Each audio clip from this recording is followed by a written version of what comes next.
BBM itu memang sebenarnya dibolehkan? Boleh sebenarnya, selama kualitasnya, speknya sama.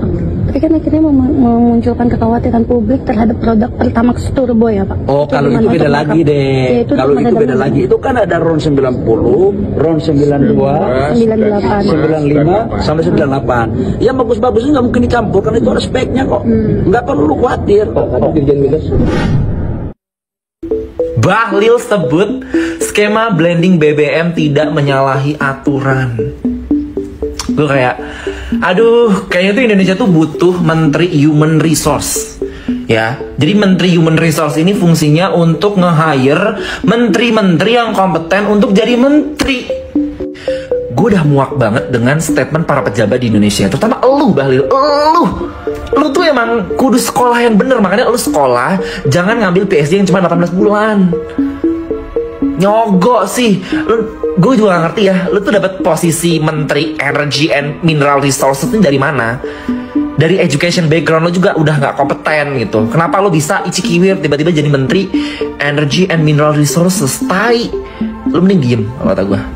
Mungkin di sini kita juga bertanya-tanya, kenapa sih di Indonesia itu orang-orang yang memimpin negara, terutama di pusat, di jabatan yang sangat krusial seperti menteri, di sektor-sektor yang penting itu malah diisi orang-orang yang cukup hanya memiliki relasi dari politisi, dari koalisi, yang tidak terlalu kompeten lah intinya. So, kemana orang-orang yang kompeten yang harusnya bisa memimpin negara? Apakah karena tidak diberi kesempatan? Apakah karena tidak mau? Apakah karena sudah kabur ke luar negeri karena tidak diberi kesempatan tadi? Atau benar semua? Permasalahannya kompleks. Tapi yang jelas, hashtag kabur aja dulu yang baru-baru ini sudah digaungkan oleh anak-anak muda ya terutama, itu bakalan menjadi efek jangka panjang. Kita lihat nanti siapa yang bakalan memimpin Indonesia 10-20 tahun ke depan. Ponakan-ponakannya Jokowi, ponakan-ponakannya Luhut, ponakan-ponakannya Bahlil, I don't know. Have a good day Indonesian, bye. Anjing, bangsat. Fungsi bensin dari kemarin, dari Jakarta ke Padang, Padang ke Jakarta, habis berapa juta tuh, gue isi Pertamax. Gue juga sebenarnya maunya Pertalite, cuman gue gak bisa-bisa tuh yang daftar barcode di Pertamina itu tuh. Gagal mulu, kenapa?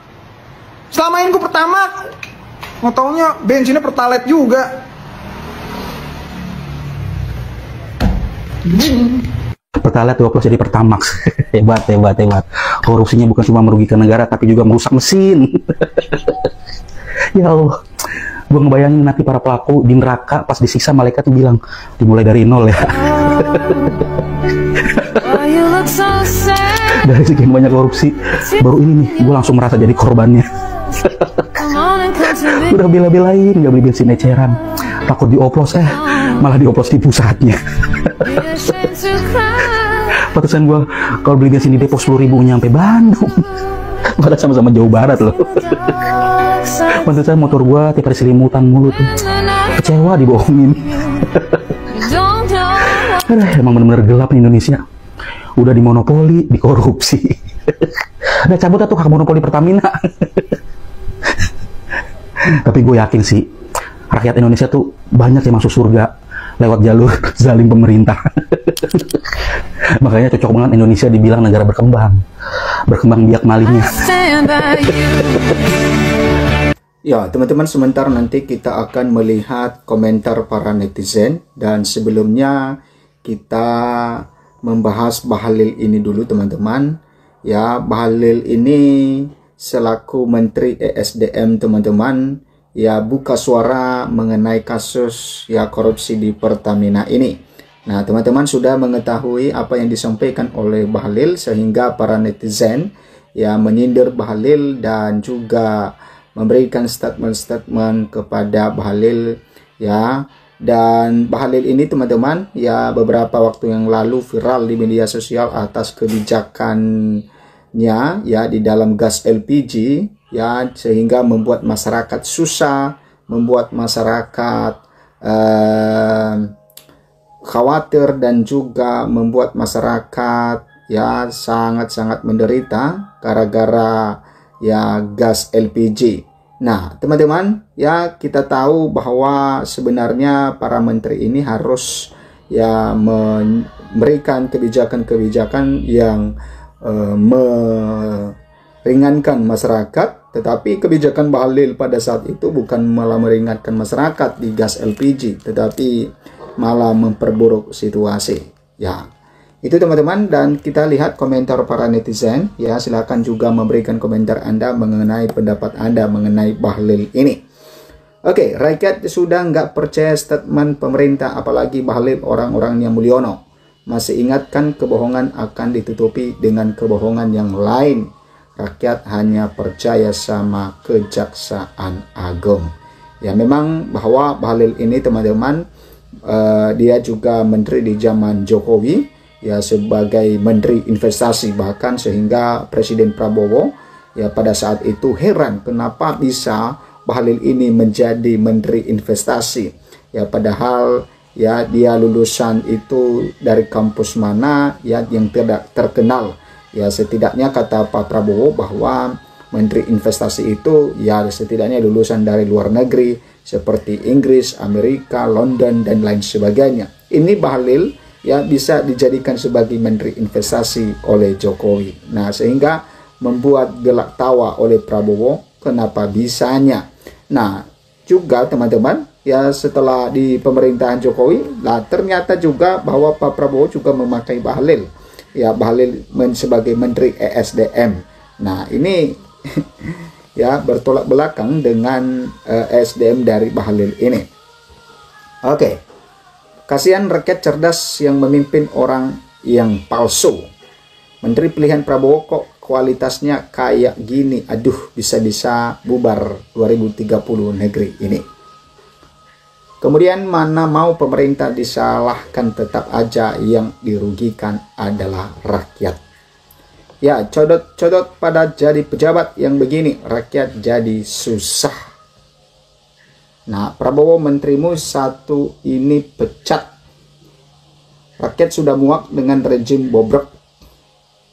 Sejak reformasi ada 4 rezim Megawati, SBY masih malu-malu ngarongin APBN, SDA rezim Jokowi dan Prabowo join tuh ngarongin APBN SDA sampai negeri NKRI bubar. Butuh lebih banyak pom bensin Shell Pertamina, aduh takut deh. Namanya kabinet balas budi, ya gitulah orang-orang kayak Bahlil jadi menteri tanpa kompetensi. Saling melindungi. Ya, dari hasil pilpres aja curang, gimana mau ngurus rakyat, jelas kerjanya ngerampok semua. Oke, Bahlil sekali koruptor, selamanya tetap koruptor, rusak negara kita. Nah, yang berkompeten tidak terpakai takut jujur. Pemerintah tidak mau dicampuri orang-orang jujur. Ya, Menteri Bahlil memang tidak punya malu, wajahnya penuh kebohongan. Apa yang harus rakyat membantu agen rahasia untuk membrandal nama-nama koruptor jika negara tak segera bertindak untuk memberantas para bajingan negara? Ya, memang ini sesuatu hal yang kita harapkan kepada pemerintah, teman-teman. Ya, selalu kita menyampaikan bahwa harus ada perampasan aset. Ya, Presiden yang mengeluarkan perpu supaya ada perampasan aset. Ya, sehingga para koruptor itu bukan hanya sekedar ditangkap, tetapi benar-benar dimiskinkan. Ya, jangan mereka ditangkap, tetapi keluarga mereka menikmati hasil dari koruptor itu. Nah, itu sesuatu hal yang ya baik-baik saja menurut mereka, karena juga kan mereka tinggal menunggu waktu ya masa tahanan itu, maka setelah selesai masa tahanan mereka keluar dan mereka masih ya kaya, masih menikmati hasil dari koruptor itu, sehingga itu yang membuat masyarakat itu atau itu yang membuat para koruptor itu ya tidak takut ya ketika dihukum, ya malah mereka bisa tersenyum dan lain sebagainya. Oke, ini bos IP di bawah 2,5 sedang memberi penjelasan sangat mengharukan dan cerdas sekali. Jarang ada menteri secerdas ini. Teruskan tugas muliamu. Oh ya, bisa jelaskan kemana saja aliran dana korupsi itu. Mana ada yang benar orang-orang Jokowi. Cukup sekali ini saja kita pilih presiden selama masih ada titipan Jokowi. Kita nggak usah milih. Rakyat hanya mampu berdoa. Biarlah Allah yang menghukum orang-orang dan penguasa yang sombong.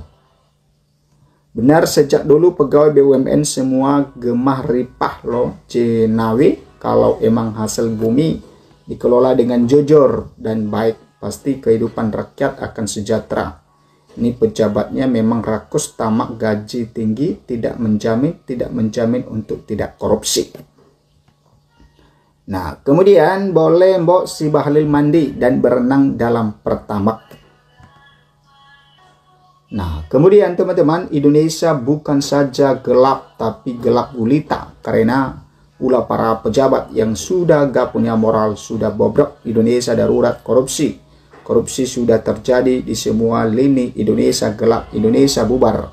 Dan Pak Prabowo sekedar saran tangkap para koruptor di lingkaran Bapak dulu, baru kejar sampai Antartika. Jangan omen-omen dong, gak elok lah.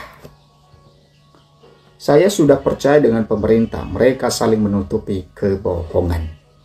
Tukang obat alih profesi jadi tukang cebok. Begini amat sih negara milik menteri. Nah, ini teman-teman tentang komentar-komentar para netizen. Dan tentu ya kita sebagai masyarakat Indonesia, kita melihat ke depannya apakah ini nantinya ada ya undang-undang perampasan aset ya, selalu kita suarakan itu karena hanya itu salah satunya ya, salah satunya bisa mengurangi tindakan korupsi ya. Jangankan hukuman mati ya, undang-undang perampasan aset saja dilakukan itu sudah cukup. Nah, itu teman-teman, berikan komentar Anda, sampai jumpa di video berikutnya.